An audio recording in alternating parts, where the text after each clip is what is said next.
చిత్తూరు నగరంలోని మురుకంబంటలో ఉన్న అపోలో వైద్య కళాశాలలో దోస ఆలుగడ్డ కర్రీ పప్పు విద్యార్థులు తిన్నారు. దీంతో సుమారు 150 మందికి పైగా వాంతులు విరేచనలు కావడంతో అందులో 31 మందిని చిత్తూరు ప్రభుత్వ ఆసుపత్రికి తరలించారు. మిగిలిన వారిని కళాశాలలో ట్రీట్మెంట్ చేస్తున్నారు. దీంతో స్పందించిన ఎమ్మెల్యే గురజాల ప్రభుత్వ ఆసుపత్రికి వచ్చి బాధితులను పరామర్శించి వైద్యులు మంచి వైద్య సేవలు అందించాలని సూచించారు. 2 టౌన్ సిఐ నెట్టి కంటయ్య తాలూకా ఎస్ఐ రమేష్ బాబు బాధితులను పరామర్శించి వారి వద్ద నుంచి వివరాలు సేకరిస్తున్నారు. ఈ సందర్భంగా అపోలో వైద్య కళాశాల ఇన్ఛార్జ్ నరేష్ 14 మంది విద్యార్థులను రాత్రి బయటకు వెళ్లి తిని వచ్చారని తెలిపారు. ఇందులో మొత్తం 25 మందికి జ్వరం వాంతులు అయిందని దీనికి సంబంధించి పూర్తి వివరాలు సేకరిస్తామన్నారు. రాత్రి విద్యార్థులతో పాటు తాను కూడా హాస్టల్లోనే భోజనం చేసినట్లు ఈ సందర్భంగా గుర్తు చేశారు. కొంతమంది ఇందులో డే స్కాలర్స్ ఉన్నారు, హాస్టల్ విద్యార్థులు ఉన్నారు, ఇందులో కొంతమంది బయట స్టూడెంట్స్ ఉన్నారు. ఇందులో అందరికీ కలిపి 25 మంది మనకు హాస్పిటల్లో చికిత్స ఇస్తున్నాము. ఇందులో ఓన్లీ 9 మాత్రమే జ్వరము వీళ్ళున్నారు. మిగతా వాళ్ళందరూ కూడా కేవలం ఒక్కసారి స్క్రీనింగ్ చేసి పంపించాలనే ఆలోచనతో తీసుకొచ్చాం. అందరూ కూడా స్టేబుల్గా ఉన్నారు. ఎవరు ఎక్కడో హయ్యర్ సెంటర్కి రెఫర్ చేశారనేది ఏం లేదు. అందరికీ జ్వరం, విరేచనాలు, తలనొప్పి అనేది మేజర్గా కంప్లైంట్స్ ఉన్నాయి. అందరూ విద్యార్థులు స్టేబుల్గా ఉన్నారు. ఎవరు ఎటువంటి ఇబ్బంది పడవలసిన అవసరం లేదు. దీని గురించి చింతపడవలసిన అవసరం కూడా లేదు. ఇక్కడ ఇందులో వచ్చి ఒక 14 చెప్పడం ఏంటంటే, మేము నిన్న రాత్రి బయట 42 మంది కలిసి ఎక్కడో బయట విద్యార్థులు అందరూ కూడా భోజనం చేయడం జరిగిందని చెప్పారు. అది ఎక్కడ ఏమనేది కూడా మేము తెలుసుకునే ప్రయత్నం చేస్తున్నాము విద్యార్థుల దగ్గర నుంచి. వాటి వివరాలు కూడా విద్యార్థుల దగ్గర తెలుసుకున్న తర్వాత మీకు కూడా తెలియజేస్తాము. మేజర్గా ఆ కారణమే మాకు ఎక్కువ కనపడుతుంది. మొత్తానికి దీనికి అన్నిటికీ కారణం కూడా ఆహార కాలుష్యం ఉండొచ్చు అనేది మా డాక్టర్లు చేసిన ప్రాథమికంగా తెలుసుకోవడం జరిగింది. అది పేరెంట్స్ ఇందులో ఎవరు కూడా ఎటువంటి ఇబ్బంది బాధపడవలసిన అవసరం లేదు. ఇక్కడ భయపడవలసిన సిచ్యువేషన్స్ అయితే లేదు. అందరూ నార్మల్గా ఉన్నారు. అందరూ స్టేబుల్గానే ఉన్నారు.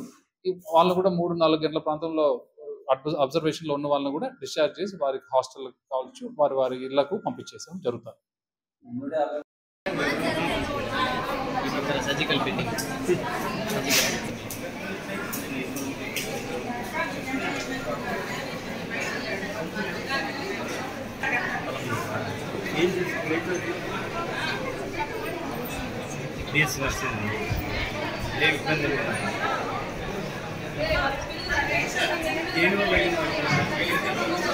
ఎప్పుడు ఏం తిన్నారు?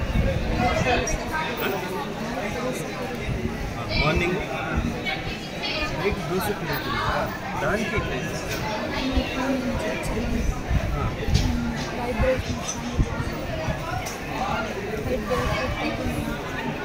దోశ పెరుగు ఎక్కడ తిన్నారు?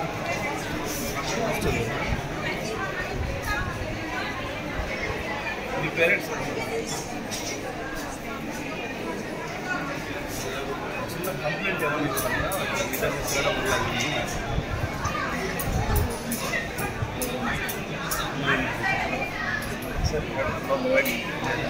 నాకు అడిగి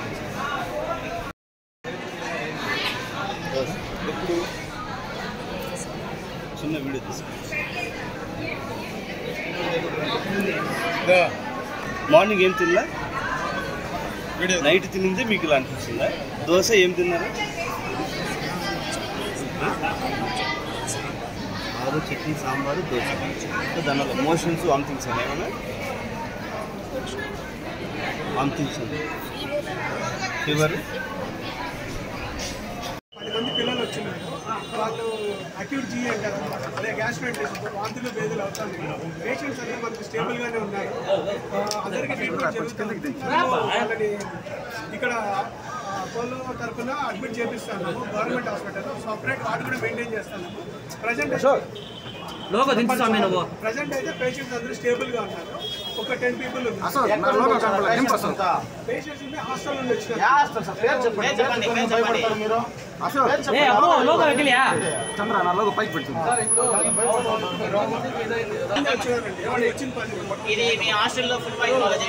నన్ను కాదు, మన అడ్మినిస్ట్రేటర్ నరేష్ గారు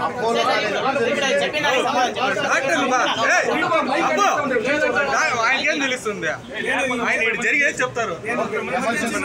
మెడిసిన్ ఇన్ఛార్జ్ నా పైన ఐరాప్స్ ఉన్నారు, వాళ్ళతో మాట్లాడారు.